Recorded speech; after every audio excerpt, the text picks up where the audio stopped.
ರಾಷ್ಟ್ರಪತಿಯವರನ್ನ ಭೇಟಿಯಾಗಿದ್ದಾರೆ CM DK Shivakumar ಅವರು. ದೆಹಲಿಯಲ್ಲಿ ರಾಷ್ಟ್ರಪತಿ ದ್ರೌಪದಿ ಮುರ್ಮು ಅವರನ್ನ ಭೇಟಿಯಾಗಿದ್ದಾರೆ. ರಾಷ್ಟ್ರಪತಿ ಭವನದಲ್ಲಿ ದ್ರೌಪದಿ ಮುರ್ಮು ಮತ್ತು ಡಿಕೆ ಶಿವಕುಮಾರ್ ಮಾತುಕತೆ. ಉಪರಾಷ್ಟ್ರಪತಿಗಳಾಗಿರುವ ರಾಧಾಕೃಷ್ಣನ್ ಅವರನ್ನು ಕೂಡ ಭೇಟಿಯಾಗಿದ್ದಾರೆ ಡಿಕೆ ಶಿವಕುಮಾರ್ ಅವರು.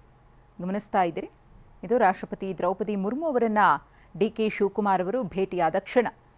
ಸಿಎಂ ಆದ ಬಳಿಕ ಗಣ್ಯಾತಿಗಣ್ಯ ನಾಯಕರನ್ನ ಭೇಟಿಯಾಗಿ ಕೃತಜ್ಞತೆಯನ್ನು ಸಲ್ಲಿಸುತ್ತಿದ್ದಾರೆ. ಅವರಿಂದ ಆಶೀರ್ವಾದವನ್ನು ಕೂಡ ಪಡೆಯುತ್ತಿದ್ದಾರೆ.